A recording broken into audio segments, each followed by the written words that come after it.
For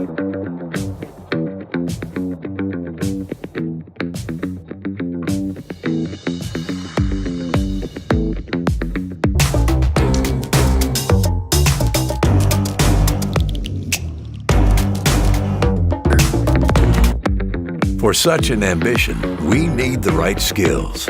And as developers, we code. So let's sharpen those skills and start coding a better world together.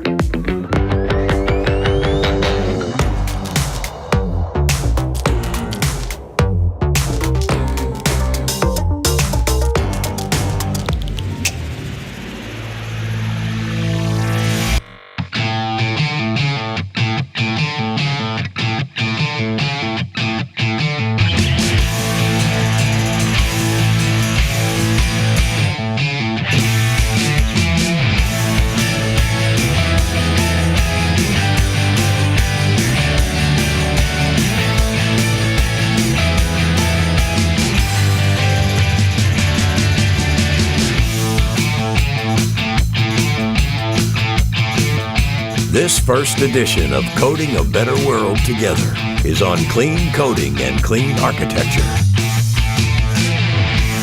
And who better to teach us more about this than Mr. Clean Code, aka Uncle Bob, the one and only Robert C. Martin.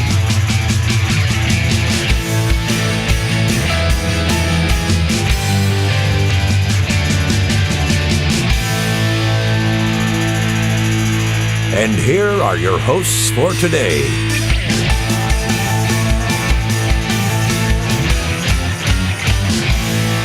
Hans Kluppers and Theodoros Weiss. The next, which will be Uncle Bob, I will introduce him. Uncle Bob has an impressive career in the IT industry. He has been working there for more than 40 years. He always had a keen eye for what makes a developer a good developer. He shares his views as often as possible, and he will do that here in these coming 2 days also. He is one of the authors of the Agile Manifesto and the Manifesto for Software Craftsmanship. He hates it that the Agile movement has been taken hostage by the consultants and conference organizers. With that, they abandoned the programmers. And by abandoning the programmers, they abandoned the values and discipline of craftsmanship. And I think that's a very, very sad message. But Uncle Bob stays positive, and he keeps sending out that message of craftsmanship. So please welcome Robert C. Martin, better known as Uncle Bob.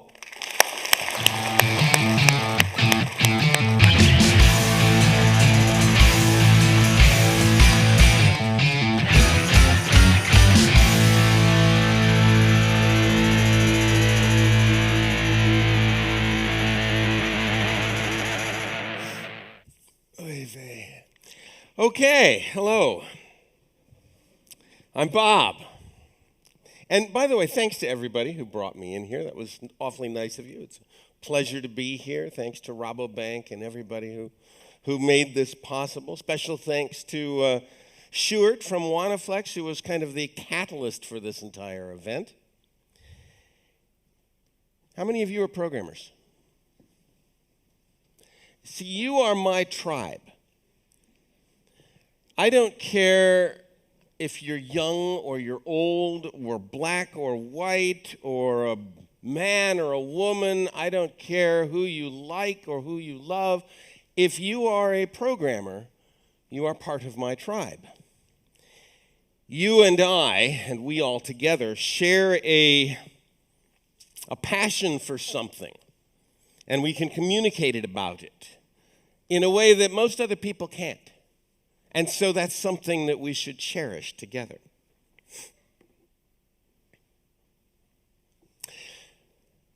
How far away is the sun? 5 minutes. Why do people know this? And it's a strange thing to know. You said 5 minutes. You meant 5 light minutes. The actual number is 8 light minutes. But why would you care how many light minutes away the sun is? Does someone know it in kilometers or miles? How many kilometers away is the sun? Good, 150 million kilometers. That's a more human measurement than 8 light minutes. Good. Of course, somebody is eventually going to say it's 1 astronomical unit, and thank you for that. How do we know that the sun is 150 million kilometers away?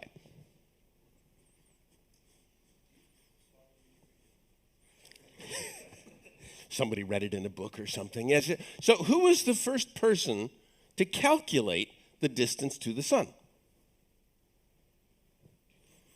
This person lived 2,500 years ago. His name was Aristarchus. And let me show you the technique he used, because it's a fascinating technique. Oh, my goodness, I get a couch to sit on and everything. Now, let's see. Here's the sun. Here is the moon. And here's the earth. And this line right here is the line that divides, I should probably do that the other way, shouldn't I? The line that divides the night side of the moon from the day side of the moon. Now, if you are standing on the earth and you are looking at the moon and you see that the moon is exactly half phase, then you know that this angle is a right angle. If you could measure this distance, the distance from the earth to the moon, and if you could measure this angle right here, then you could calculate the distance to the sun, because you'd be trying to calculate that side of the triangle. Now, this angle here we can measure, because you can get outside and see the moon in the sky and the sun at the sky at the same time. So you might as well measure that angle. And then the problem is to measure this distance here, the distance from the earth to the moon. We'll come to that in a minute. Aristarchus did these initial measurements, and he got the angle measurement off by a factor of 10, which made his whole calculation off by a factor of 10. Although that's actually not bad, because you can imagine 2,500 years ago, he didn't have an awful lot of instrumentation to measure that angle. And how do you measure that angle? Well, you have to find the exact center of the moon, and then you have to find the exact center of the sun, and it's difficult to stare at the sun for any length of time to find the exact center. And then you have to measure the angle, and it's a very, very tiny angle. It's actually very close to 90 degrees. The difference from 90 degrees is about 0.3 degrees, and he couldn't measure that precisely. So he actually measured 3-degree difference. He thought it was 87 degrees. But then he went ahead and did the rest of the math. Now, how do you find the distance to the moon? Well, he reasoned this way.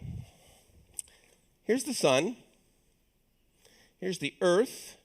Here's the moon at the moment of lunar eclipse. The shadow of the earth is covering the moon. The shadow of the earth is roughly the diameter of the earth. The size of that shadow is roughly the diameter of the earth. How long does the moon spend in that shadow? Well, he measured that time to be about 3 hours. How long does it take the moon to make a complete circuit of the earth? Well, that's close to 28 days. So that gives you a nice ratio. It is the ratio between the earth's diameter and the circumference of the moon's orbit, from which you can calculate the radius of that circle and get the distance to the moon in earth diameters. So now we need to know the size of the earth. Now, Aristarchus did not know the size of the earth, and he didn't bother to calculate it. It was another Greek who calculated the size of the earth, and his name was Eratosthenes, about 30 years later, and he reasoned it this way. He said, all right, look, here's the earth, here's the sun. And a stick in Alexandria, Egypt, on the first day of summer at noon will not cast any shadow. The sun is perfectly overhead. But at the exact same moment, 500 miles away, in the Egyptian town of Memphis, the stick casts a shadow of 7 degrees. He measured the distance by timing the trip on a camel. Now, it's pretty easy to do the math. 360 divided by 7 times 500, and you get the circumference of the earth. You divide that by pi, you get the diameter of the Earth. You plug that into the lunar equation to get the distance to the moon. You plug that into the solar equation to get the distance to the sun. And Aristarchus calculated that the sun was 10 million miles away, 15 million kilometers away. So he was off by a factor of 10. But that's not bad for some guy 2,500 years ago without any instrumentation. That is the power of human reasoning. He just studied the situation long enough and gathered enough data and came up with a pretty good answer. His answer, his solution to the distance of the sun, was not bettered until 1630. So for 2,000 years, that was the best measurement we had of the distance to the sun. And even back then, it set the scale for the solar system in a way that nobody had expected. Of course, this is not what we're supposed to be talking about, is it? Right, we're supposed to be talking about clean code. So let's talk about clean code.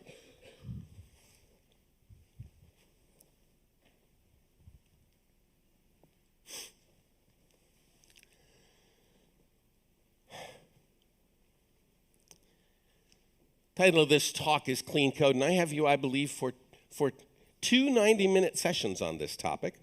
So we ought to be able to cover a fair bit of ground here. And I'm not going to go through that. I will go through this. This is a cartoon I found in a magazine several years ago, and I thought it was particularly poignant. The only valid measurement of code quality is WTFs per minute coming out from behind the door where the code review is taking place. And you look at the door on the left, and you realize that's probably pretty good code because there's not that many WTFs coming out from behind that door. On the other hand, that door on the right must have some pretty bad code behind it because there's a whole bunch of WTFs coming out from behind that door. What we are going to be talking about over the next several hours is how to get behind that door on the left. How are we going to make our code good enough to survive a code review such that our peers are not tearing their hair out trying to figure out what the hell our code does? Why is this important?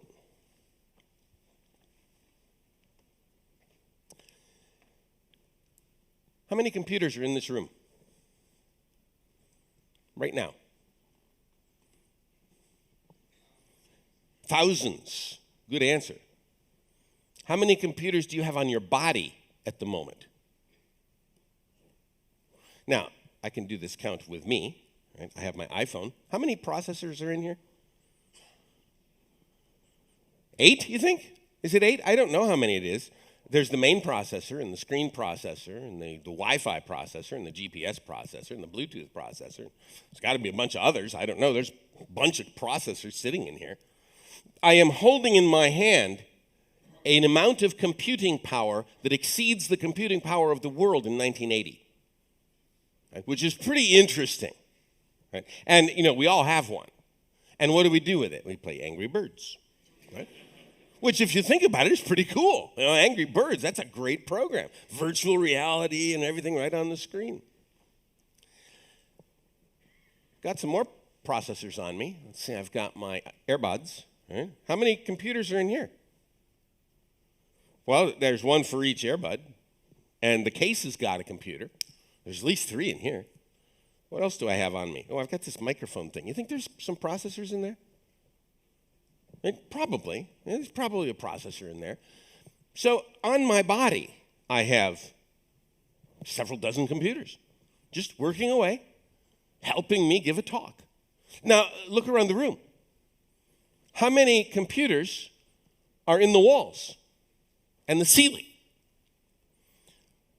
There's cameras up there. They got to have processors in them. There's these lights here. I imagine there's processors in those because it looks like they're robotic. And, there's stuff on the ceiling. I don't know what it is. There's probably processors in it. There's speakers. Do speakers have computers in them?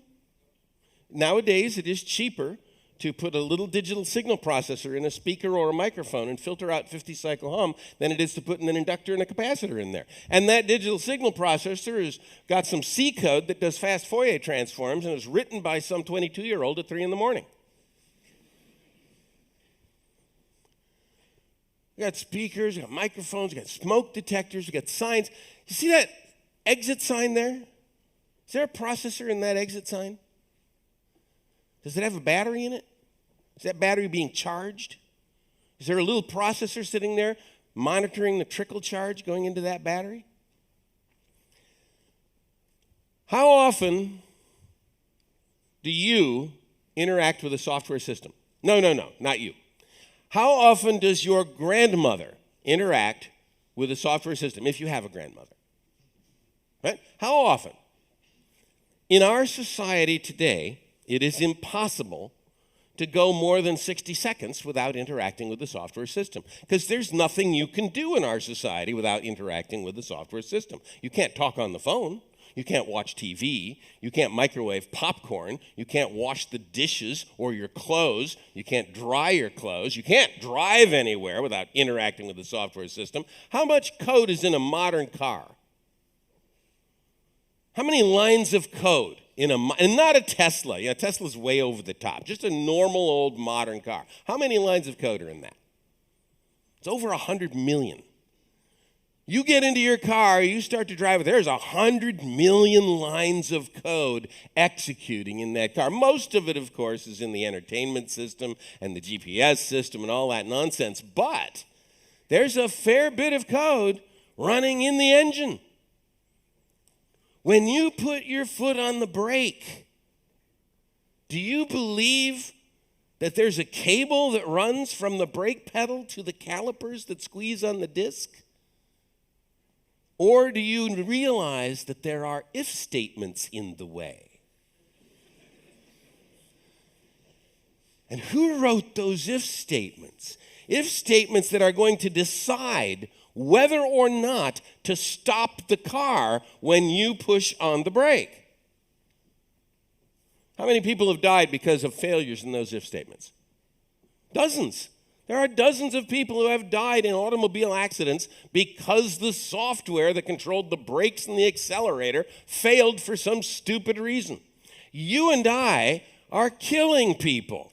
Now, we didn't get into this business to kill people. Most of us are programmers because one day we walked into a store and we saw some dumb computer on a rack and we typed 5 lines of BASIC to put a print statement that printed our name into an infinite loop, and we saw our name going up the screen and went, yeah, that's what I want to do for the rest of my life.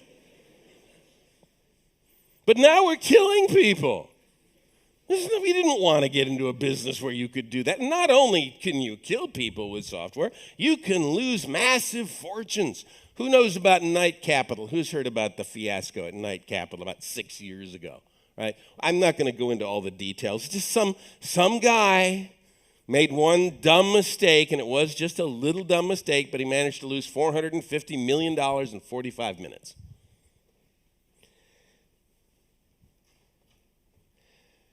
Our society runs on software.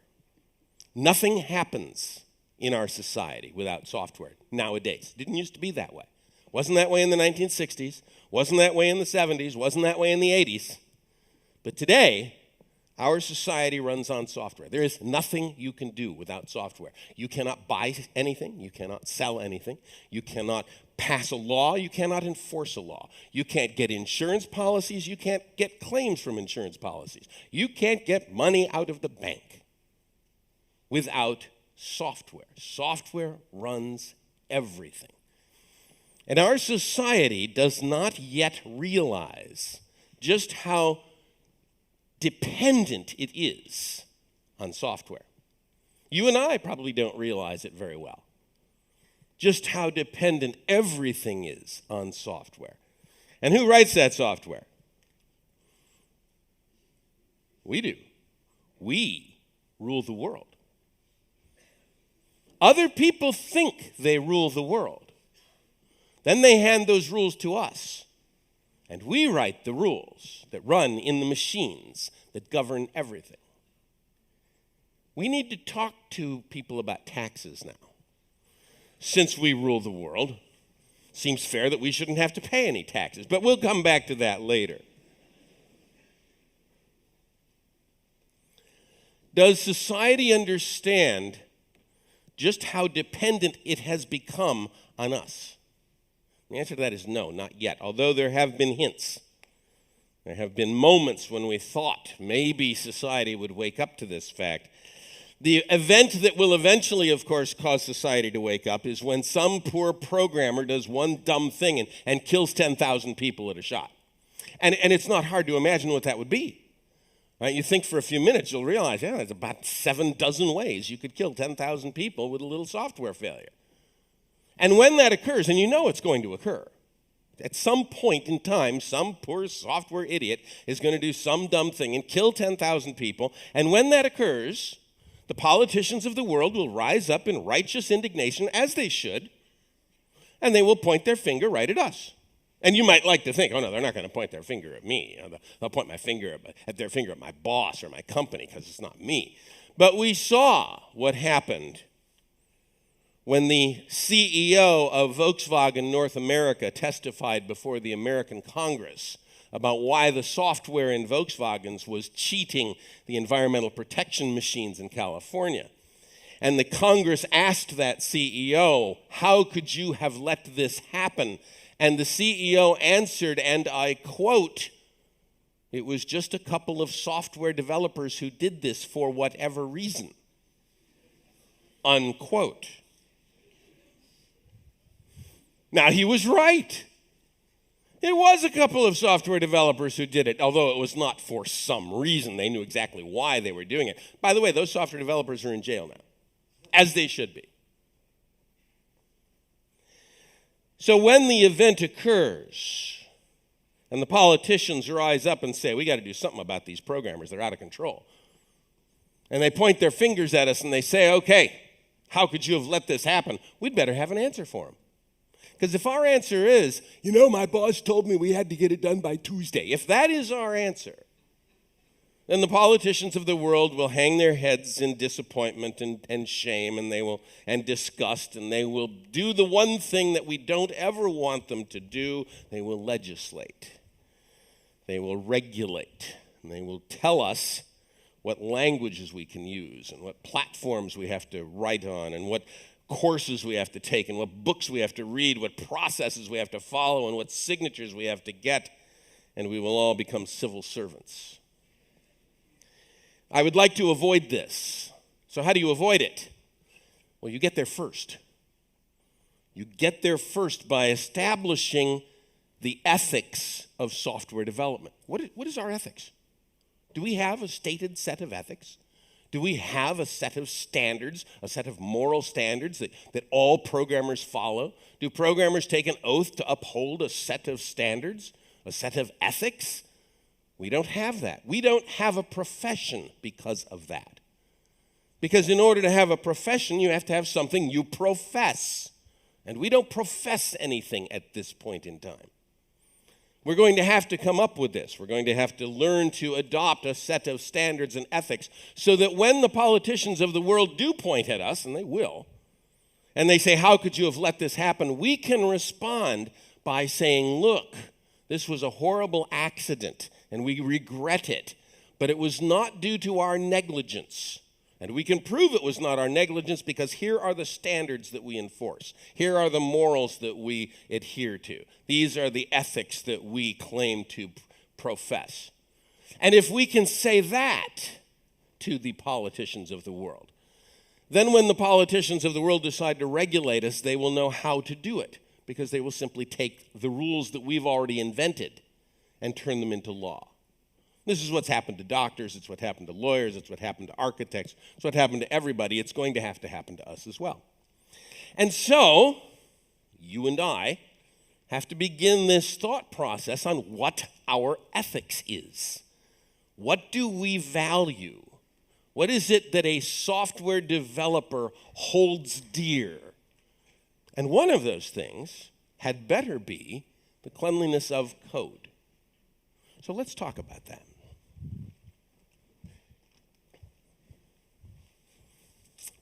La-da-dee-da-da. Now, I've got a few things here. I'm just going to quickly go over them. Here's a fellow, his name is Kent Beck. Has anybody heard of Kent Beck? Several of you, good. All right, the rest of you should have heard of him by now, so do a little bit of research on Kent Beck. He's one of the leaders in the field. He wrote a book some time ago called Implementation Patterns. That was the name of the book. And in that book, he said that the book was, in the introduction of the book, he said that the book was based on a fragile premise. And the fragile premise was that good code matters. And when I read that in his book, I scratched my head and I thought, why would Kent Beck have said that that was a fragile premise? It seems to me that it's a very rock-solid premise. That yes, good code matters, and it matters for a whole bunch of very powerful reasons. So, for example, why are we so slow? Why are programmers so slow?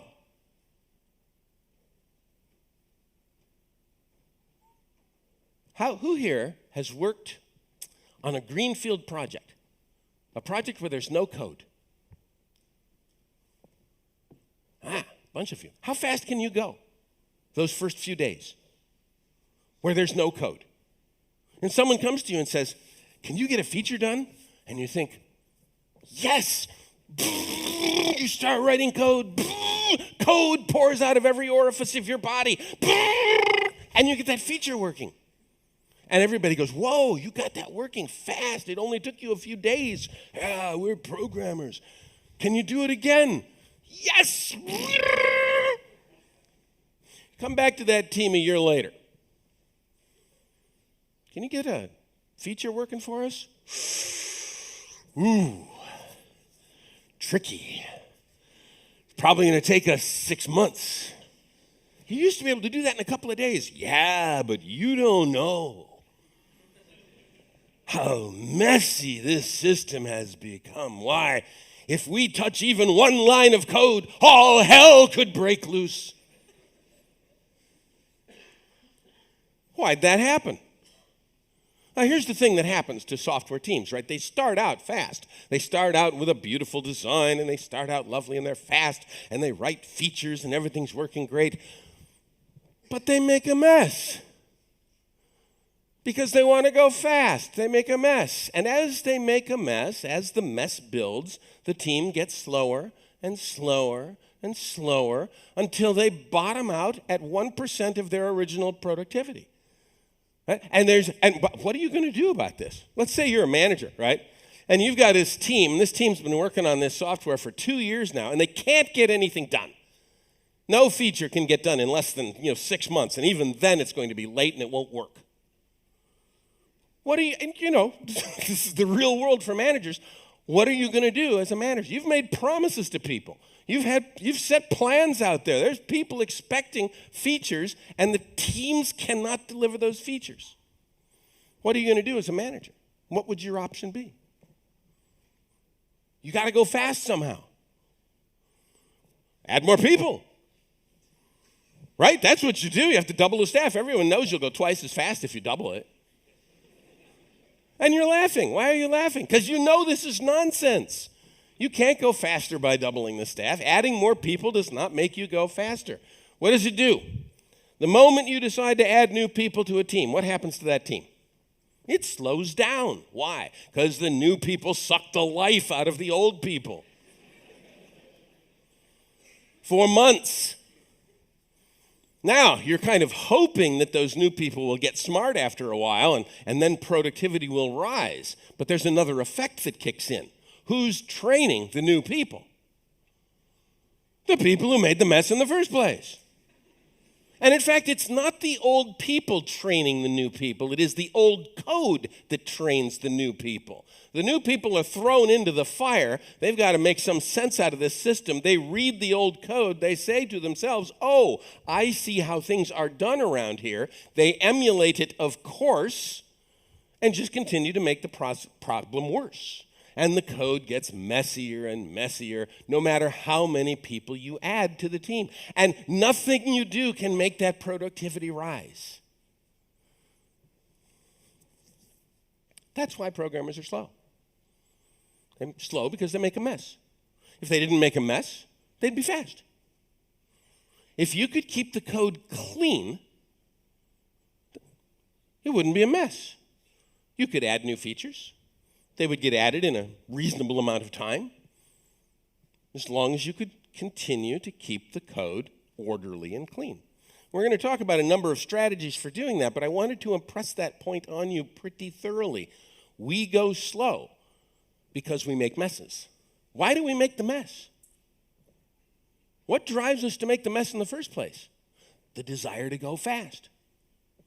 We make the mess because we think, I got to get done quickly. They're expecting me to get a lot of stuff done. I got to just get it done. Oh, it worked. How many of you have done this? It's hard to get code to work. You struggle to make code work. So you're working on the code and you're working on the code and you're trying to get it to work. It's not working and you're sitting in the debugger and you're single-stepping through it and you're trying to make it work. And then all of a sudden it works. You say, okay, don't anybody breathe. Move carefully and I'll check it in. Oh, God, thank you. That's the wrong thing to do.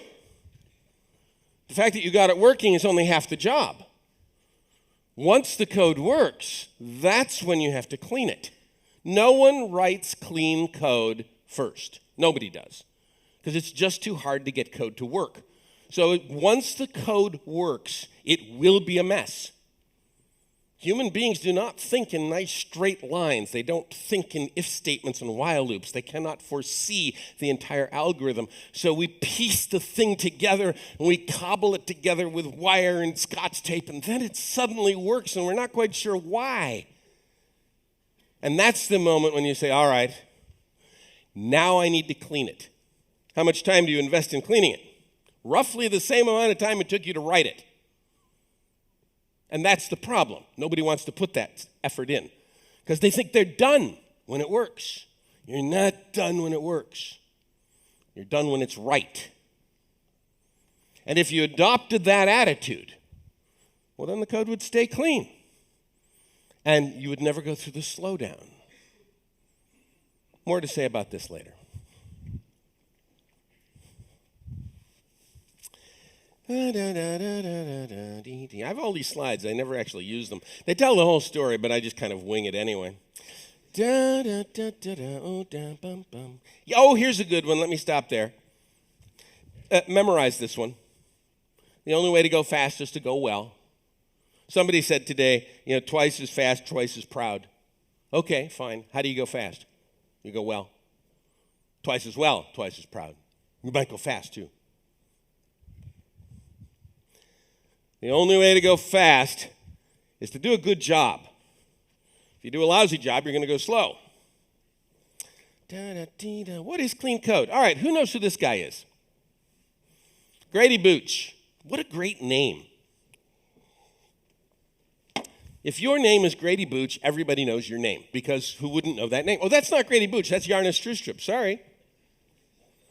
I did the wrong slide. This is Jarno Stroustrup. Who knows who that is? He's Danish. Does that matter? I guess not. Okay, so Jarno Stroustrup. And who is he? C++. He made the language C++. That's correct. So I wrote to Jarno. I said, Jarno, what does clean code mean to you? And he said, and this is very typical of Jarno Stroustrup. He said, I like my code to be elegant and efficient. And then he said this, clean code does one thing well. One thing well. Now, this one thing idea has been around in software for 40 years or more. People are always writing about how a function should do one thing and one thing well. It's a very, very old idea, and Stroustrup echoes it here. But what does one thing mean? It seems to be a kind of subjective measure. What does it mean for a function to do one thing? Well, I think I know the answer to this, and I'll tell you a little bit later. I think I have a completely objective way to measure one thing. And if you adhere to that objective way, it transforms the structure of your code remarkably. There's Grady Booch. I knew he was in there somewhere. Grady Booch, the chief scientist at Rational. He wrote a book in 1988 called Object-Oriented Software Design with Applications. Anybody read that book? 1980s, late 80s? Do we have anybody who was born then? Yeah, okay, good. All right, so that's fine. Fascinating book, very early book on object-oriented design. Grady Booch is also the first person, I believe, to have the title chief scientist. I think he invented that. And Rational said, yeah, you can be the chief scientist, that's fine. And ever since then, everybody's wanted to be a chief scientist at some company somewhere. So I asked Grady, Grady, what's clean code? He said, clean code is simple and direct, fine. And then he said this, clean code reads like well-written prose. Have you ever read code that read like well-written prose? What does that mean, well-written prose? Now, I think I know what that means, and I think I can show you what that means. As we go along, I think I can tell you what code that reads like well-written prose means. And let's go to Michael Feathers. Michael Feathers. I wrote to Michael, I said, hey, Michael, what's clean code? And he said, clean code always looks like it was written by someone who cares. What a lovely statement. That's a good attitude right there. Clean code always looks like it was written by someone who cares. When's the last time you read a module and your thought as you were reading that module was, the author cared about me? The author cared about everybody else who was going to be reading that code. When's the last time you had that experience?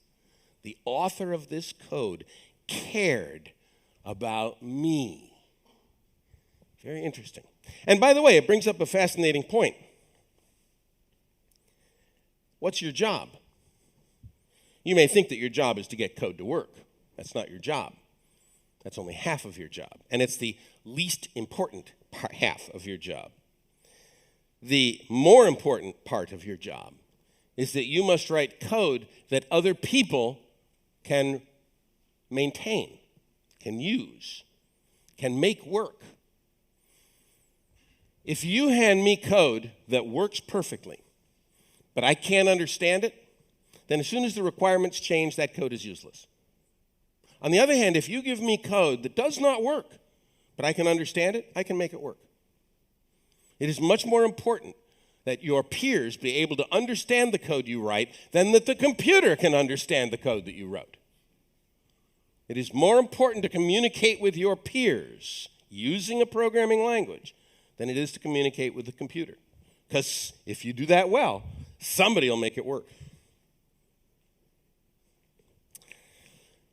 The last one, Ward Cunningham. Who knows who Ward Cunningham is? Has anybody heard the name? Yeah, you know who that is, huh? A few of you do. So, no, you'll know who he is as soon as I tell you. He's the guy who invented the wiki. Who's used the wiki? Everybody puts their hand up. Okay, good. Ward Cunningham is the guy who invented the wiki. He invented the wiki out of 19 lines of Perl in 1990 something or other. Put it up on the website. By the way, that very first wiki is still alive. You can get to it if you want to. The URL is c2.com. The letter C and the digit 2.com. That is the very first wiki ever. It's still there, and by the way, it's full of fascinating stuff. You'll see all kinds of design pattern stuff and extreme programming stuff and agile stuff because it was there at the beginning. And I asked Ward, what's clean code? And he said this. You know you're working on clean code when each routine you read turns out to be pretty much what you expected. When's the last time you read code? And as you're reading it, it was pretty much what you expected. You're reading along and you're going, yeah, yes, yep, yep, yep, yes, yep, yep. When's the last time you had that experience? What he's saying is, no WTFs per minute, 0. Clean code is no surprises, no WTFs. Everything is pretty much what you expected. That's good, clean code. And that's what we're going to pursue over the next few hours.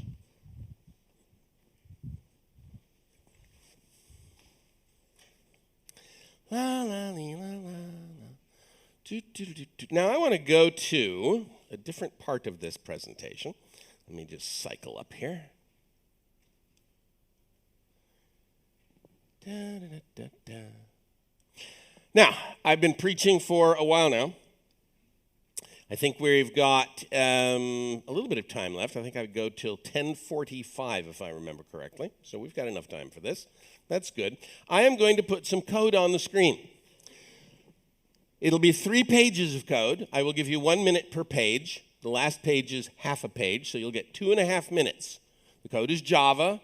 If you're a C# programmer, you won't be able to tell the difference because they're the same language. Right? Read the code, figure out what it does, and then when we're done, I'll ask you what it does. And we will begin now.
What did that code do?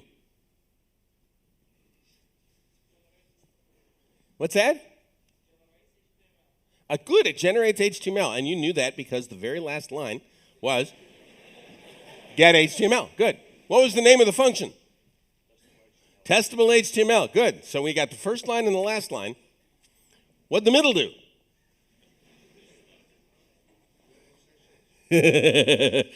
So some of you may have gotten the idea. Let me just walk you through it. I'm not going to walk you through the whole thing. I'll just tell you what it does. This is a little bit of code in a tool called Fitness. Fitness is a wiki. Some of you may have noticed that it was a wiki. Fitness is also a testing tool. It allows customers and QA people to define acceptance tests in the form of pages. Now, if you are used to a testing environment, you know that tests typically have setups and teardowns. In this tool, those setups and teardowns are on different pages. So the job of this code is to take every test page and then find all of the setups that are appropriate and prepend them, and find all the teardowns that are appropriate and append them, and then take the whole thing and generate HTML and feed it into the testing engine. That's what this is supposed to do. So this function appends setups and teardowns to a test page. What was the name of the function? Testable HTML. Terrible name for a function, by the way. That's a noun.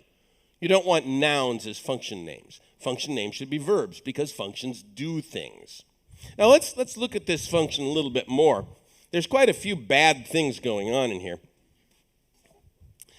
Let me read a little bit here. Let's see. We've got this nice thing right here, that first line, wiki page. And if you're a programmer in this environment, you see that and you kind of heave a sigh of relief because the wiki page is the highest level abstraction in this system. It gives you a great comfort to know that you can recognize that first line. The next line creates a string buffer. So now we are going from the highest level concept in this system to one of the lowest level things in a Java program. This is rude. The programmer is being rude. The programmer is taking you from the heights to the depths in the span of one line. There is a fundamental rule for a function, and the rule is that every line of a function should be at the same level of abstraction, and that level should be one below the name. What's happening here? Well, look, heck, he goes to the wiki page first and then to the string buffer, so up and down, and then he goes to a slightly high-level thing, this page attribute, and then he's got an if statement, another wiki page, that's nice and high-level, page crawler, that looks like it must be high-level. Oop, there's a null check, that's pretty low-level, isn't it? And you keep on reading down, and you get to here, a dot. Is that dot important? Does that dot have to be there? You're the programmer trying to understand this code. What is the meaning of that dot? We've gone from the highest level concepts to a dot. This is rude. Now, why is the code written this way? Well, the code is written this way because this is how you write code. When you are writing code, your brain does this oscillation from high to low level. And it works like this. You sit there and you're writing the code and you think, all right, I'm going to need a wiki page. All right, get the wiki page. Okay. I'm going to need a string buffer. Okay, string buffer. Okay. I better check something. All right, if statement. Oh, it might be null. Check for null. Okay. This is the way your brain works, right, as you're writing the code. So as you're writing the code, you are, of course, creating this code that goes up and down the abstraction levels, which is rude. Not to you, the author, but to the reader. The mistake that the author here made is that the author got all this working and then didn't fix it. So let's continue. We've got all this up and down stuff, and you can kind of see that pretty obviously. I want you to focus, though, on this null check, which is followed by a page crawler, which is followed by 3 appends. Null check, page crawler, 3 appends. Oh, look. Null check, page crawler, 3 appends. Ooh, null check, page crawler, 4 appends. What's the extra append? Ooh, it's that line end. Is that line end important? Does that line end have to be there?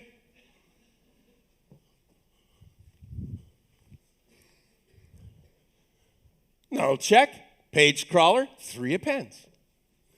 This is very clear what the programmer did here. The programmer got the first quarter of this working.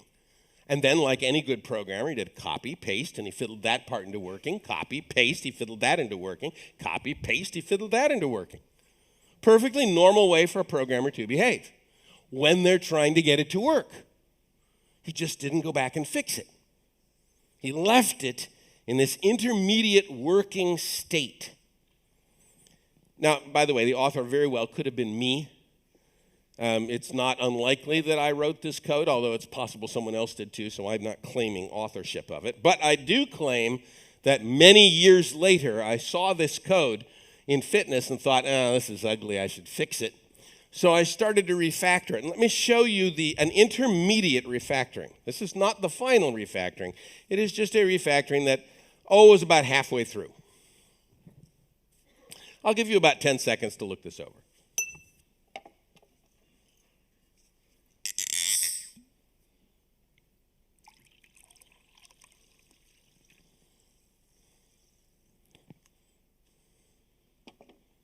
What's that do? First of all, did anybody notice that the original function was completely surrounded by this if statement? It was, but it was kind of buried, very hard to see in that original code. Here you can kind of see immediately. It's all about this if statement. So most of this code doesn't get executed unless this is a test page. Take a look at that if statement. The if statement's fascinating because it uses a variable. The variable is called isTestPage. Now, isTestPage is defined right above it. This is called an explanatory variable.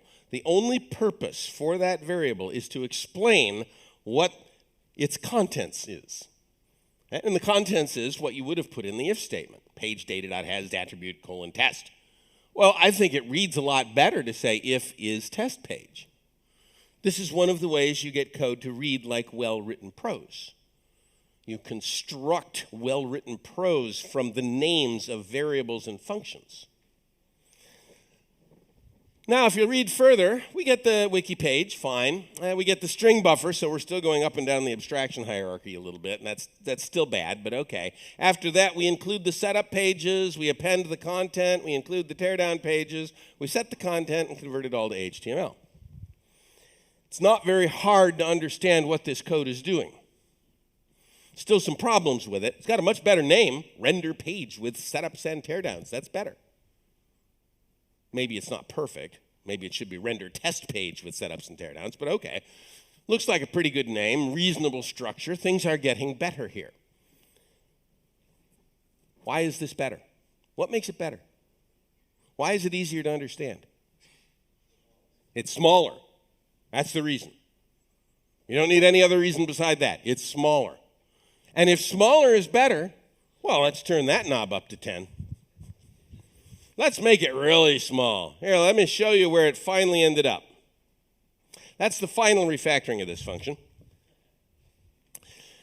Render page with setups and teardowns. If it's a test page, include the setups and teardowns. Convert it to HTML. It takes you no time to understand this function. This function is polite. Why is it polite? What do I mean by polite? So, has anybody studied journalism here? You know how to write a paper? The rules for writing an article or writing a paper are very, very simple. You start with the title, the headline, the title, right? Then you have a paragraph, usually called the synopsis or the abstract. It's usually one paragraph, and it describes everything in the paper in high-level terms. And then the next paragraph down is slightly more detailed. And the paragraph after that is a little more detailed than that. And as you read downwards, the detail increases until you get to the bottom where there's all the names and dates and guilty parties and everything like that. This is polite. It's polite because of what it allows the reader to do.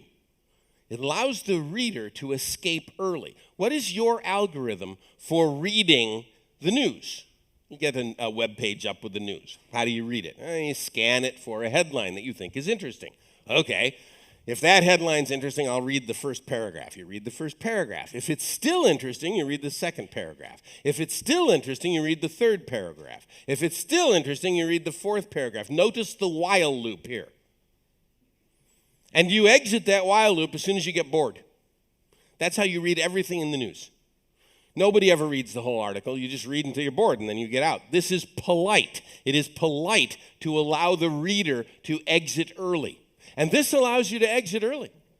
If you were some guy and you saw a call to that function, render page with setups and teardowns, and you said, gee, I wonder what that function does. And then you went here.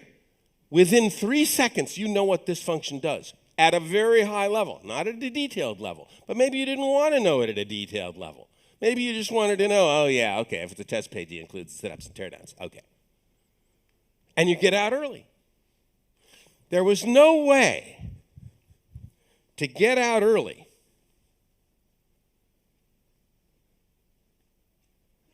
from this code. The only way to get out of this code at all is to understand it all completely, including all the dots. And it would have taken you 30 minutes. 30 minutes you would have poring over this code, wondering, what the devil is this guy doing? Why is he doing it this way? And at the end of that 30 minutes, you would have finally gone, oh. If it's a test page, he's including the setups and teardowns. Why the hell didn't he say that?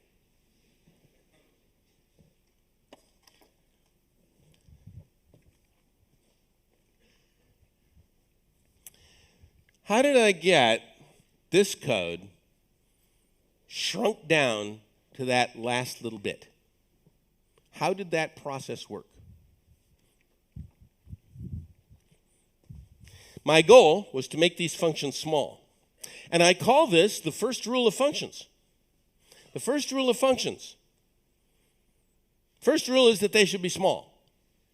The second rule is they should be smaller than that.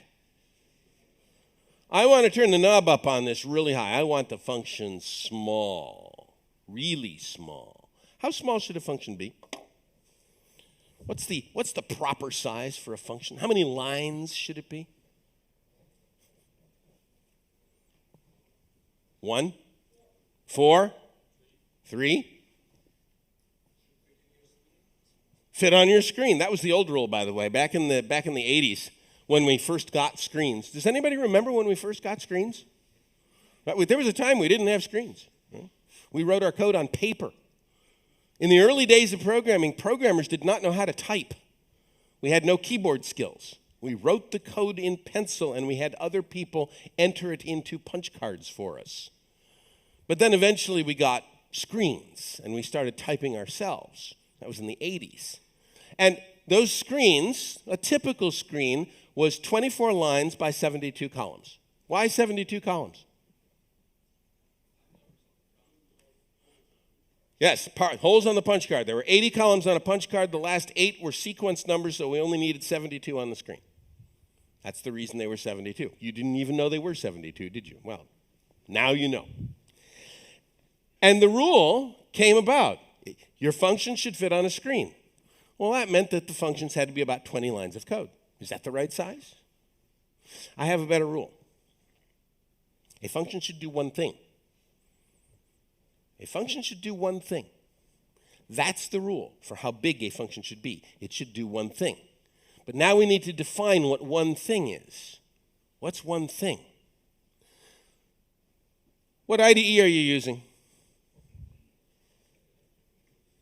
I hear people going, IntelliJ. IntelliJ? Who's using IntelliJ? Oh, yeah, IntelliJ. It's the best IDE. It really is the best IDE out there. There's nothing better. Is anybody using anything else? If you are, I'm sorry. What is it? Eclipse. And still VI. Well, VI, everybody has to use VI from time to time because you've got to edit some text file, and there's just no easier way to go VI, JJJJKKK. It's fine. Right? Fine. But if you're editing code, you don't want to use VI for that because that's a pain. So you use something like IntelliJ. That's nice. Okay, IntelliJ. It's got a refactoring menu. One of the menu items in there is called extract method. Who's used extract method? Look at that. Everybody's used extract method. That's good. Okay. So now, you know how extract method works. I'm going to define one thing. A function does one thing if you cannot meaningfully extract another function from it. If a function contains code and you can extract another function from it, then very clearly that original function did more than one thing because you could extract something from it. So I want all my functions to do one thing, and that means I must extract and extract and extract and extract until I cannot extract anymore. I'm going to take all the functions in the system and explode them down into a tree of tiny little functions, optimally extracted, maximally extracted. At this point, there are people in the room going, this guy's nuts. He's insane. I'm not going to do that. If I did that, I'd have thousands of little tiny functions. I would drown in a sea of tiny little functions. No, you will not drown in a sea of tiny little functions. And there's a simple reason why you're not going to drown in a sea of little tiny functions, and that's you're going to have to give those functions names. You'll have to name those functions.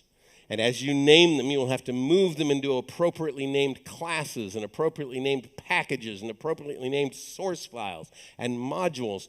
And you will create a tree, a semantic tree of functions that you can follow by name. Now, you may not believe me, but let me make a few points. I'm going to draw for you a function that I wrote in 1988, probably. The name of this function was GI. GI stood for Graphic Interpreter. It was 3,000 lines long. I'm going to draw it for you, not all the code, just the shape of the code.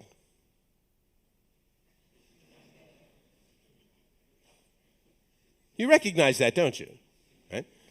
That was the shape of the code. Well, it was actually more complicated than that, but look at that shape and see if you can tell if there's some part of your brain that relaxes because you see that shape. There's some part of your brain that goes, ah. Why? Why does that happen? Because when people get very used to a large function or a large module, you've been working in it for months, you know it. You know it really well. You know it geographically. You know it by its landmarks. Right? You know the shape intimately. And look at that shape. Rotate that shape 90 degrees. It looks like the horizon. Humans evolved to know where they are on the planet by staring at the horizon. They know over there by those peaks, that's where the watering hole is, and the saber-tooth wanders over there.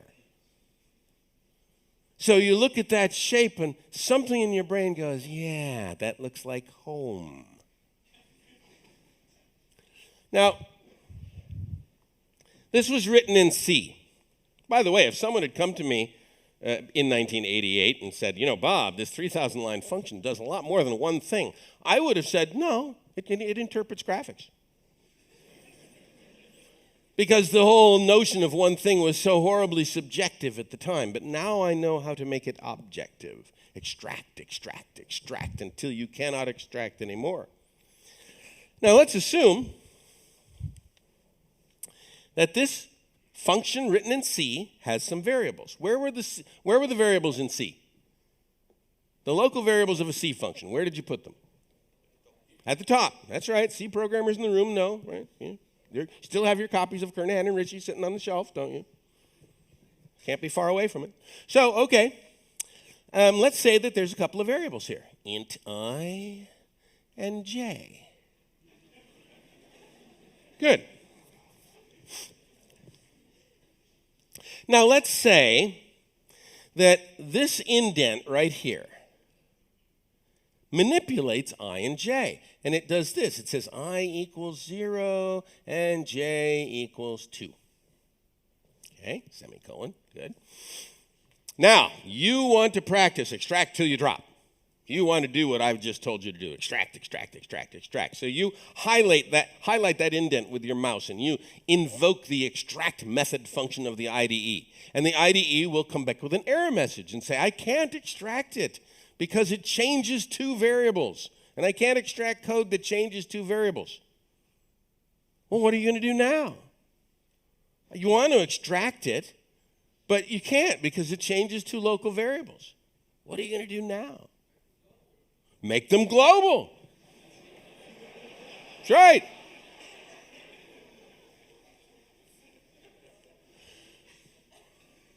That works perfectly. You think I'm joking, don't you? But now, look, you can extract that. And you can extract this one into another function. So now I've got two functions. I've extracted them out. I can take that one and extract it. Yeah. I can take that one and extract it. And I've got something very interesting here now. I have a set of functions, all of which manipulate a set of variables. What's it called when you have a set of functions that manipulate a set of variables? That's called a class. There was a class hiding inside this big function. And if you think about it, of course there are classes that hide inside big functions, because big functions have a whole bunch of variables and a whole bunch of indents that manipulate those variables. So, of course, every large function is really a class with a bunch of little tiny functions inside it. And if you start extracting and extracting and extracting, you will begin to identify these classes that you would otherwise not have identified, and you'll be able to put them in appropriate names and spaces and allocate them nicely and partition your code well. This is what happens when you start to extract and extract and extract. You find the true object-oriented structure of the system that you're trying to design. We're all object-oriented designers. We all use object-oriented languages. What language are you using? Well, you're doing IntelliJ. You must be doing Java, right? Everybody doing Java? Who's doing Java? Oh, Java. Who invented Java? And when and why? His name was James Gosling. And the year was 92 or 93. Why did he invent this language? Oh, someone said it. Good. Good. Okay, yes, he worked at Sun Microsystems in the contract programming division, and they got a contract to write the code for a cable television set-top box. Now, Sun was dedicated to C++ at the time. So he was supposed to write this in C++, but he hated C++. Anybody here hate C++? Okay, fine. Well, now you know why, right? So he hated C++ and decided he would write his own language, which he called Oak, O-A-K, Oak. And lovely, fine. He got it all to work, and life was good, and then the contract ended, and the language went in the garbage bin where it belonged. And that would have been the end of it, except for an accident of history. And the accident of history is very interesting, because Sun Microsystems was a hardware company. They sold pieces of metal. They sold chunks of hardware. And their whole marketing scheme was about selling hardware. And they realized in the early 90s that the best way to sell hardware was to win the hearts and minds of programmers. First time that had been realized, that programmers are the ones who make the buying decisions. Prior to that, they'd been trying to sell to CIOs and CTOs and CEOs. But when they realized that, no, it's actually programmers who make these buying decisions because they influence the executives. Never underestimate your power. You're the ones who know. And so, Sun says, how are we going to win the hearts and minds of programmers? What better way than to give them the language of the internet? And so they looked around. Well, what language should we use? And here's Gosling over in the corner, and he reaches into the garbage can, and he takes this Oak thing out, and he says, you could use this one. And the executives and the marketeers all say, oh, yeah, that's fine. If they don't like the name, it should have some better name, something stimulating like coffee, Java. And they won the hearts and minds of the programmers. You'd like to think that Java was created out of some burst of creative energy, but it was foisted upon the programming community as a marketing tool to win your hearts and minds. It was a manipulative event. Keep that in mind. Where did C# come from? Java. It is Java. Microsoft just took it. Does anybody remember Visual J++, right?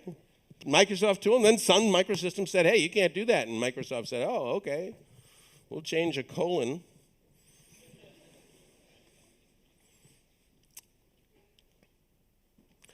La da dee da da da da.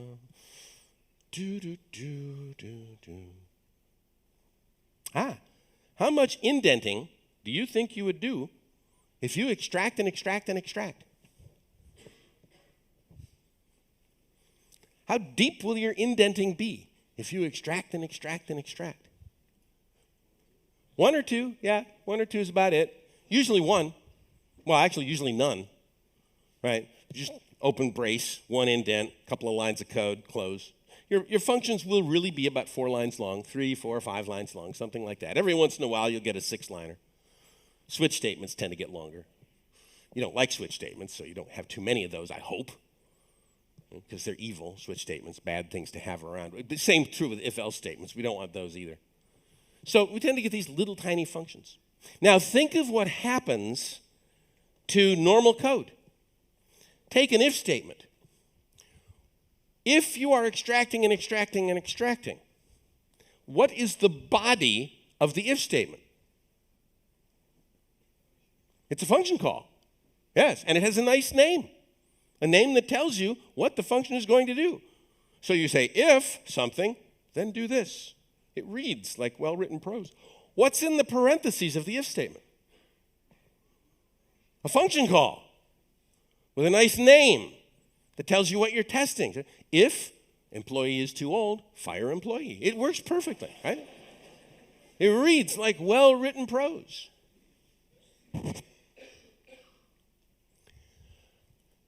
How many arguments should a function have?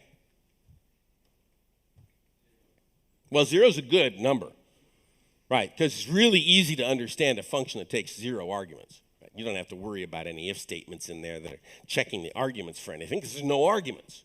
1 is not too hard to understand. 1 argument going into a function is pretty easy.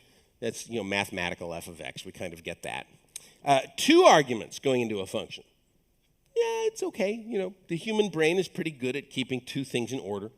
There's only 2 different ways to order them, so not too hard. 3 arguments. It's a little hard. How many ways are there to order 3 arguments? 6. Yes, it's n factorial. So, 6 is hard. Now, humans can probably do that, sort of. What about 4? How many ways are there to order 4 arguments? 24. 24 different orderings. Right? How about 5? 120 ways. It's n factorial. It climbs enormously fast. So probably don't want any more than about 3 arguments in a function. That's the way I like to limit it. I don't like to have functions that take more than 3 arguments. And by the way, there's another debate here. I almost used the word argument. If you have a function and you want to pass 6 things into it, those 6 things are so cohesive that they can be passed into a function together. Why aren't they already an object? So this is an interesting debate to have here. You probably never need to pass more than 3 things into a function. So I like to use that as a soft rule. I don't want to see a long comma-separated list of arguments. That seems to me to be rude. I would like it to be polite. So keep the number of arguments down to 2 or 3. Create objects if you have to. Use other strategies to get things into functions by creating objects and data structures, things like that. What types of arguments should you never pass into a function? Booleans. Booleans. Now, by the way, I use the word never. Never is the wrong word. Mostly never is probably a better way to put that. Don't pass Booleans into functions. Why not? Well, because if you pass a Boolean into a function, there must be an if statement in that function. And that if statement has 2 branches, the normal branch and the else branch. Why not just separate them into 2 functions?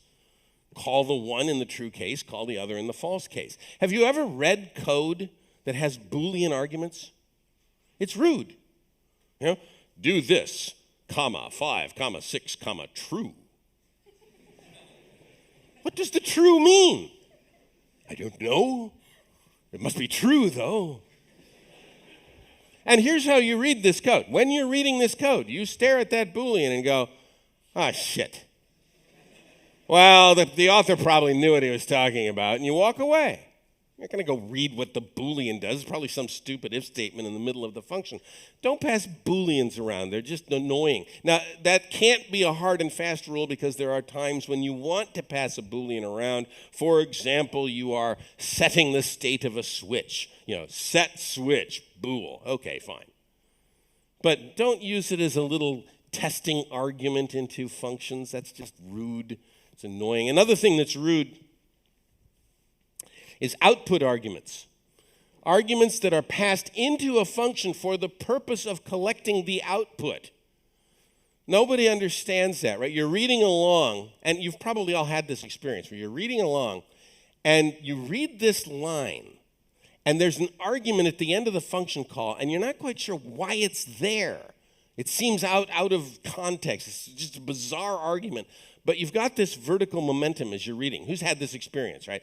You're reading down, and there's something about this line that puzzles you, but you've got this nice vertical momentum, so you keep reading. But a little process has started in your brain. And this little process starts yelling at you louder and louder. You didn't understand that last line. You didn't understand that last line. And your eyes are torn back up to look at that line. This process in your head takes your head and moves it back to stare at that line. This is a double take. You know a double take? I think it's American slang, double take. A double take is like this. You're out on the road, you're on the sidewalk, you're walking down the street. Out of the corner of your eye, you see an attractive individual. You turn away, and then a little process in your brain goes, wait, that was interesting, and you go back. That's a double take. Right? Code that makes you do a double take is rude. It's a rude code. It forces you to stop your reading and go back. So you don't want to have these double take moments in the code. There's another author who says, this is the principle of least surprise. Make sure that your code is not surprising. Do one thing. Yes, I did that. Did that one. Yes, that's all the abstraction at the same level. Yes, extract till you drop. Did that. Good. Avoid switch statements. Why? What's wrong with switch statements? What's that? They break. Why do they break?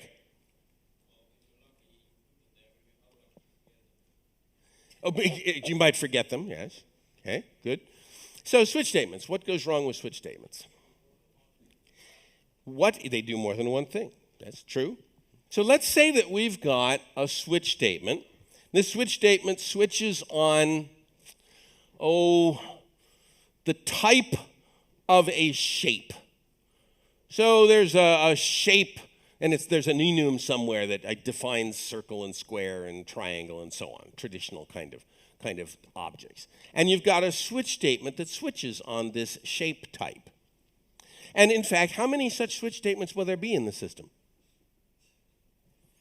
Because your system deals with shapes. How many such switch statements will there be? Well, you're going to have a switch statement when you draw a shape. You'll have to have another one when you rotate a shape, and another one when you erase a shape, and another one when you drag a shape, another one when you stretch a shape. In fact, every time you do anything to a shape, you'll have to have a switch statement. Now, what goes wrong? You add a new type of shape. What happens when you add a new type of shape? You've got to find all the switch statements. You've got to go through the whole code. You've got to find all the switch statements. Are you going to find them all? Are they all switch statements? Some of them might be if-else statements. And then there's this problem. Rotate shape. What do you do in the circle case? Nothing. There's no case for the circle. So the programmer does some nice logical optimizations. Here's the problem now, right? You've got to add a new type of shape, a rhombus. And you've got to find every switch statement in the system. And you've got to investigate every switch statement in the system, logically decoding them to make sure you put the rhombus part in just the right place. And this is fragile. This breaks. It's hard to do. It causes lots of difficulties. What's the solution? Polymorphism is the solution. Of course, we don't want to have a switch statement. We want to have a base class called shape, and we want to have subclasses for triangle and circle and square and rectangle and all of these interesting derivatives, and then we can put all of those functions into the derivatives. We can put the draw function and the rotate function and the drag function and the square function. All of those functions can go into the derivatives. And now what happens when we add a new shape? What changes in the system when we add a new shape? We have to add a new file, new class, new subclass, yes. But nothing else in the system changes. There are no switch statements. The switch statements are all gone. Nothing else in the system changes. This is called the open-close principle. The open-close principle says that a system, a module, should be open for extension but closed for modification.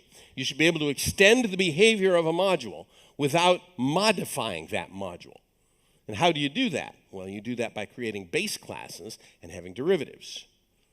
Our system can now be extended with new shapes without modifying anything in the system. We have to add something to the system, but we don't have to modify anything. This is one of the reasons we don't like switch statements. But just one. There are other reasons we don't like switch statements. We don't like switch statements, and I better draw this one.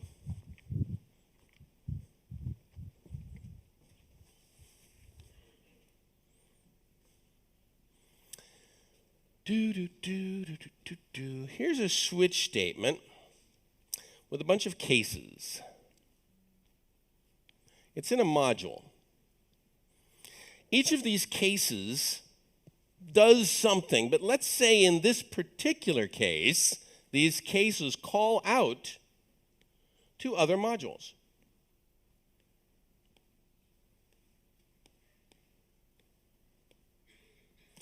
Look at the dependency structure here. We've got a single module that throws a whole bunch of dependencies out to other modules. These are source code dependencies. The switch statement must import all of these called modules. So the import statement is a long import statement. There's a source code dependency going from the switch statement to every one of these outgoing modules. Now we've got other modules in the system that depend on the switch statement. If I make a change there, what has to recompile? Everything. Everything has to recompile. What has to redeploy? Everything. Everything to the left. The switch statement has to be redeployed, and everything to the left of the switch statement has to be redeployed because it's all getting recompiled. Switch statements act as a dependency magnet, a dependency magnet. They throw out a big net of dependencies that cause it to be difficult to independently deploy modules. Do you independently deploy? Do you move your system into jar files? Do you partition your system into jar files? What is a jar file? Yeah, it says Java Archive. That's what jar stands for. Fine, thank you. But what is the intent of a jar file? What is the equivalent in .NET? A DLL. What does DLL stand for? Dynamically linked library. What does it mean to be dynamically linked? First of all, what does it mean to be linked? C programmers know. What does it mean to be dynamically linked? Everything gets loaded at runtime. All the external variables get linked at runtime. That's what a jar file is. It's a runtime linking loader. Does anybody remember the 80s when we would execute absolute binaries? Who was a C programmer in the 80s? Ah, we get some guys here, C programmers in the 80s, right? And how did you do this, right? You would compile .c files into .o files that were object files, and you'd collect all your .o files, and then you'd link all the .o files together into a .exe, and then you could execute the .exe. And by the way, the longest running effort there was the link. The link took forever. And why did the link take forever? Because disks were slow, and we didn't have a lot of memory in those days. But as we got into the 90s, the disks really got faster. The disks got smaller and faster and really tiny and much more reliable, and link time started to shrink like crazy. And Microsoft was one of the first ones to say, hey, we could use that to dynamically link. So they created ActiveX. Anybody remember ActiveX? Horrible DCOM stuff? Okay, and then along comes Java, and we've got jar files, and we've got DLLs, and life is good. So a jar file is there so that you can independently deploy chunks of your system. Now, what would you like to independently deploy? So that you don't have to deploy everything. What would you like to independently deploy? Why? What would you like to deploy separately? Well, now let's think about this. Yes, modules is the right answer, but which modules? What modules would you like to deploy separately from which other modules? Which parts of the system change capriciously? Change for stupid reasons. The business requirements change for stupid. Well, they're not stupid reasons, right? They change, but it's not for stupid reasons. The stuff that changes for stupid reasons is the GUI. There are people that just say, I don't like the color. That color should be a different color, and I don't like the shape of that thing. That should be round. And let's take that page and move stuff around on it. It has nothing to do with the business rules at all. It has something to do with some marketing guy's idea of what would look better on the screen. How many of you have faced the problem that when there's a change to the GUI, it breaks a whole bunch of business rules? You don't want that to happen. You want to isolate the GUI from the business rules. We're going to talk about that tomorrow when we talk about clean architecture. And so what we'd like to be able to do, of course, is independently deploy the GUI from the business rules, independently deploy the database from the business rules, so that if there's a change made to the GUI, we can redeploy the GUI without redeploying the rest of the system. And we can do that if we are very careful not to throw switch statements all over inside the system. So that was why we don't like switch statements.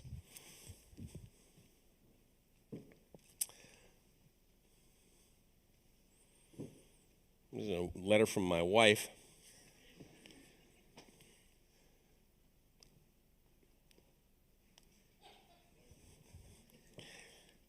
Okay, I'm going to read this.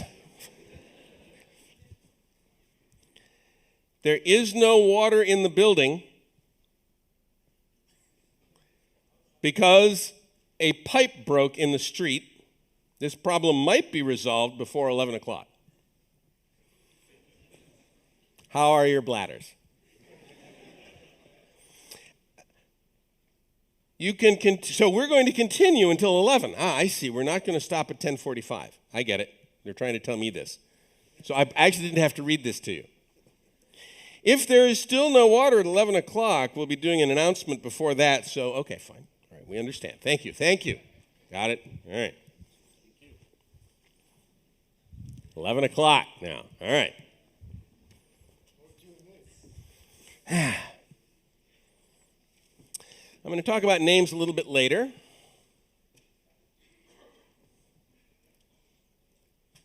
I've talked about arguments already. Good. And flag arguments and output arguments. No side effects. What's a side effect? So, the classical definition of a side effect is a change to the state of the system. If you call a function and that function causes the system to change state, then that function had a side effect. The function open has a side effect because it leaves a file open. The function new has a side effect because it leaves a block of memory allocated. Side effect functions change the state of the system. Side effect functions come in pairs. There's open and close, new and free, or new and delete.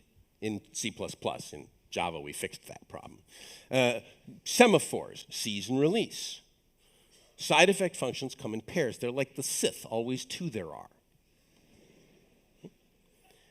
Now, how good are we at managing pairs of functions like this? For example, how good are we at managing alloc and free?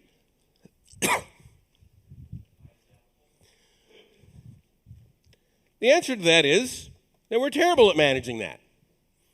And the obvious evidence of our terrible ability to manage pairs of functions is that in modern languages, we've invented a horrible hack to allow us to forget about managing pairs of functions. That horrible hack is called garbage collection. Now, I would not want to program without garbage collection, because garbage collection makes it much easier to write safe code. But you must admit that garbage collection is a crutch. It is not reasoned.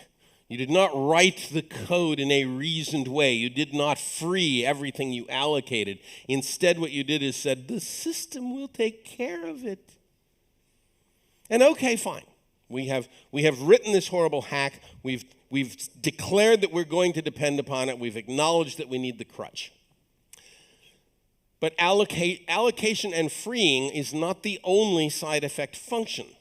There are many other side effect functions that you and I have to deal with, like open and close. Has anybody seen a system crash because too many people forgot to close files?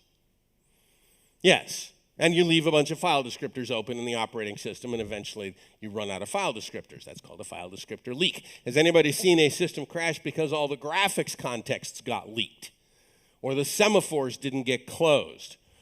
Anything that comes in a pair like that will suffer the same fate that memory used to suffer when we had memory leaks. And by the way, you can still have memory leaks in Java. You just have to work really hard at it. So what do we do about this? What do we do about this problem of controlling pairs of functions? Pairs of functions must be called in the right order. You cannot close a file before you open it. You cannot free memory before you allocate it. If you call them in the wrong order, it's a logical inconsistency. How many of you have debugged a system, spent days and days debugging a system, only to find that you can make it work if you change the order of two function calls, and you don't know why?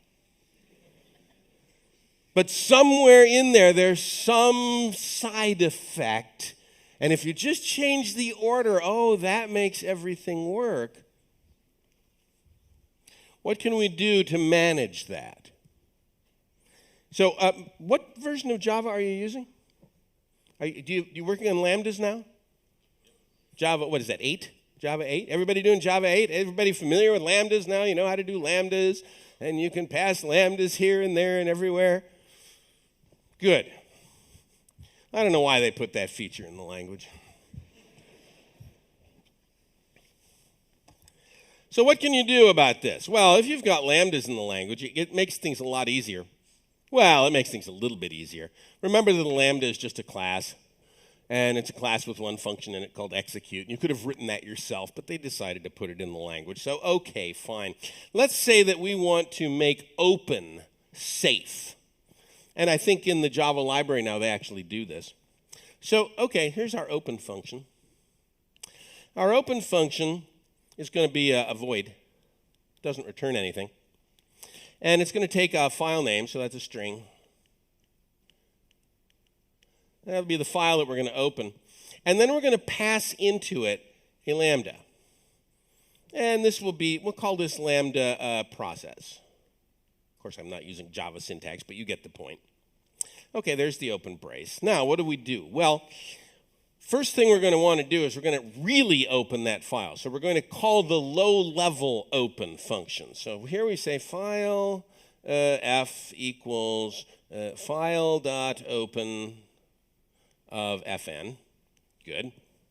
So now we've got the open file. The next thing we do is we say process that file. So now we're calling the lambda. And now we say file.close.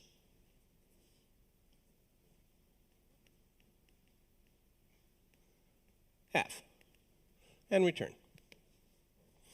This is a simple function that deals with the side effect. This function does not have a side effect because it leaves the system with the file closed. So the side effect is dealt with inside of this function. You don't have to remember to close it. What you do have to remember to do is pass in the lambda that processes the open file. This is a very common procedure for dealing with side effects. So you can try to get your side effects under as much control as possible by passing a lambda into your system. If you don't have lambdas in your language, then you could use a command object, a simple class that has one function in it called execute, and then you pass in the appropriate derivative.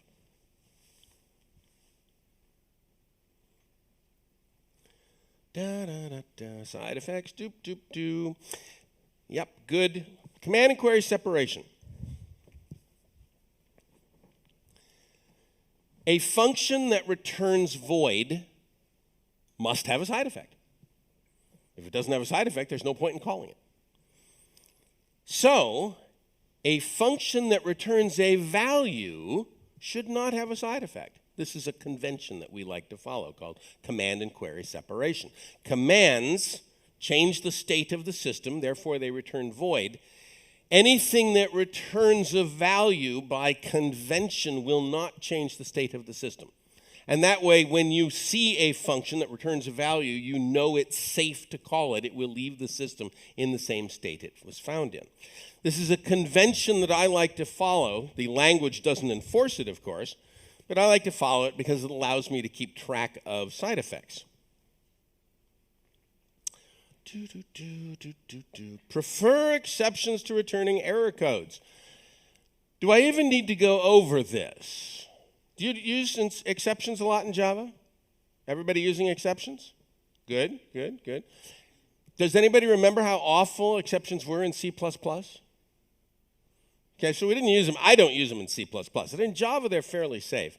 It is better to use an exception than to return an error code. I'm not going to belabor that point, but I will make another point.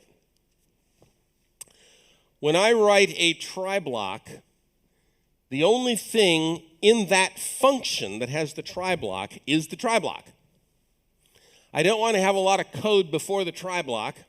If I've got a function that throws an exception, the first executable statement in that function is going to be try, and then there will be a single function in the try block.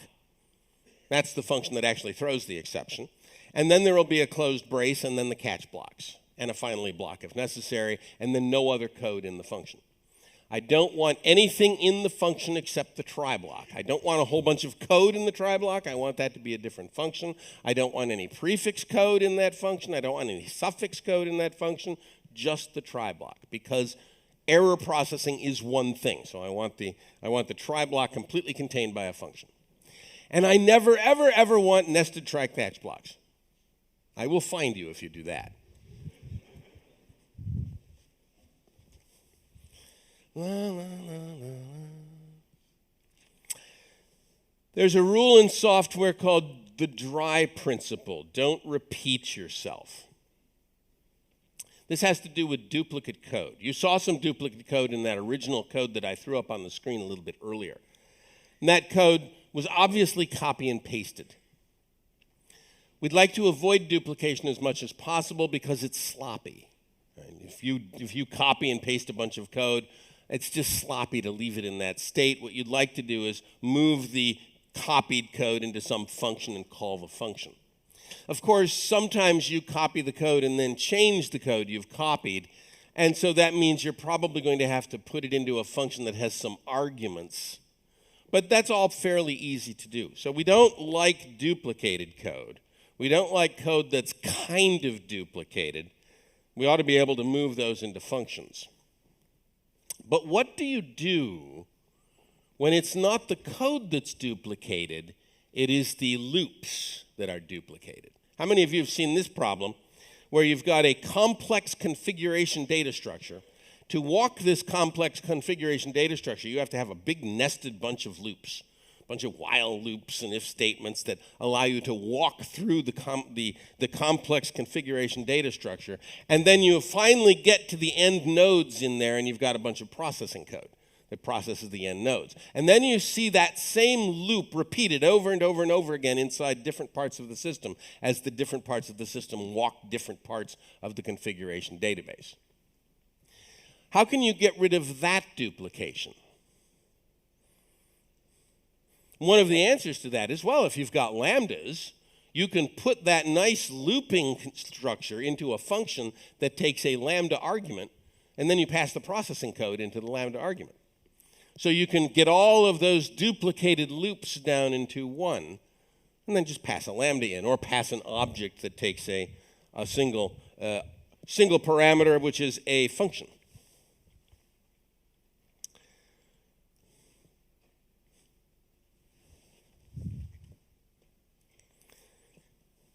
We got about 10 minutes. I'm going to lighten the mood a little bit. Structured programming, what is it? What is this thing called structured programming? When was it invented? Who invented it? Why? Michael Jackson. No, actually, although he did a lot of books on structured programming. It was invented by Edsger Dijkstra here in the Netherlands. Edsger Dijkstra was the first programmer in the Netherlands, one of the first programmers in the world, but the very first programmer in the Netherlands.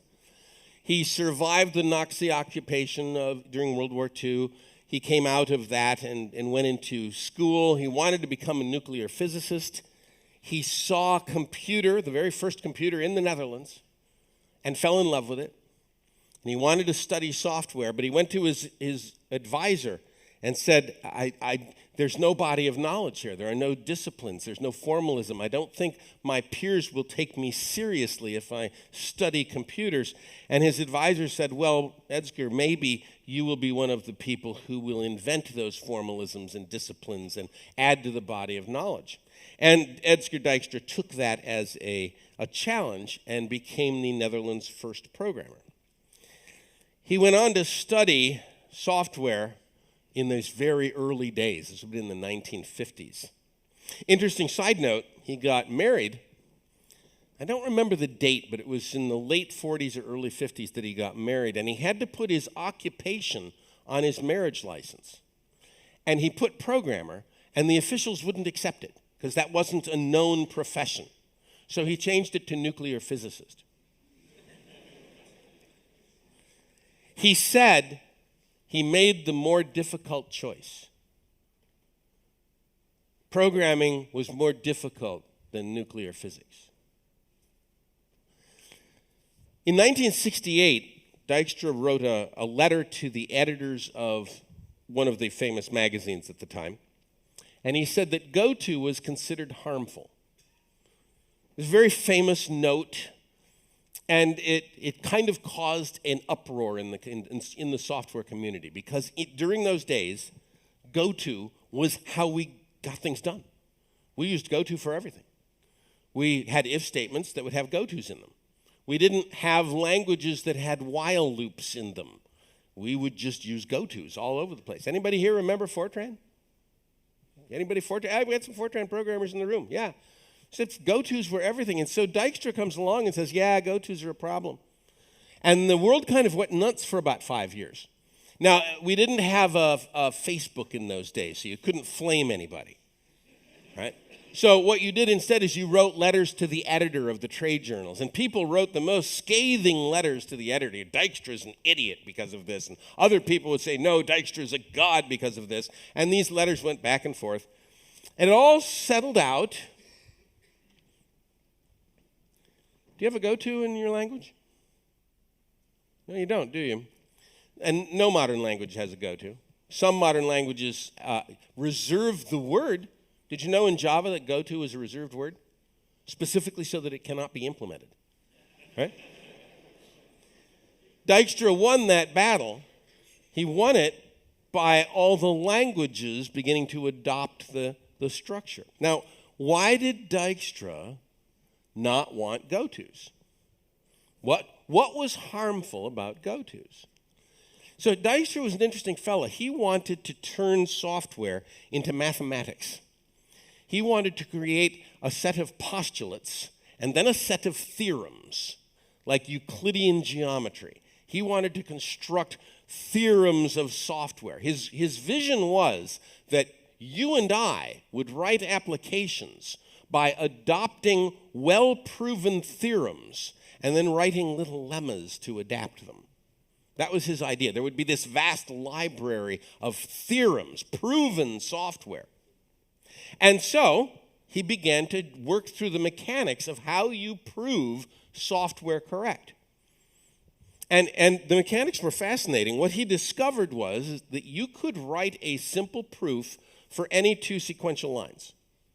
You could write a slightly more complicated proof for an if statement. To prove a loop correct, you had to use induction. So that was a little more complicated.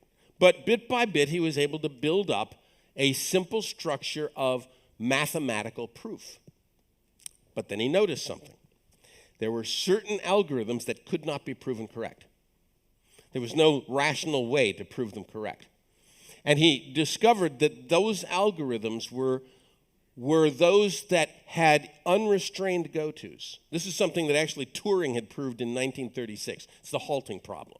It goes back to the halting problem of 1936, which is that there are certain algorithms that cannot be proven correct. The reason they cannot be proven correct is because they have unrestrained go-tos.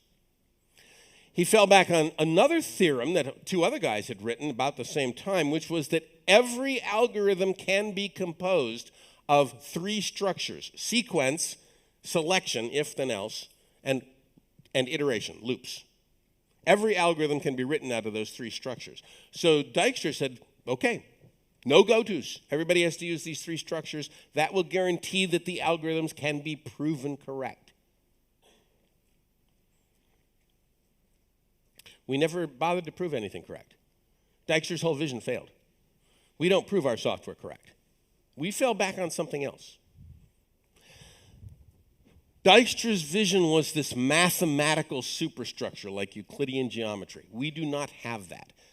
Dijkstra's vision failed. But we do have something else.